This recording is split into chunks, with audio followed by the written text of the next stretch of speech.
ஏர்போர்ட்டை விட்டு வெளியில வரும்போதே எனக்கு ஒரு 3/4 மணி நேரம் ஆயிடுச்சு. என்னன்னு பாத்தீங்க அப்படின்னா, என் கூட எப்படி பார்த்தாலும் ஒரு 60-70 பேர் போட்டோ எடுத்துக்கினாங்க. அது எனக்காக, என் கூட எனக்காக அல்ல. நான் தளபதிக்கு அடுத்த இடத்தில் பொதுச் செயலாளராக இருக்கிறேன். அது உடனே எனக்கு நான் நினைச்சுக்கவே கூடாது. இது முழுக்க முழுக்க தளபதி தான்.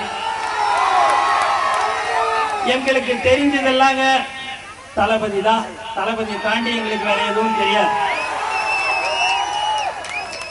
எங்களுடைய உயிர் மூச்சு நாடி அனைத்தும் தளபதி தான்.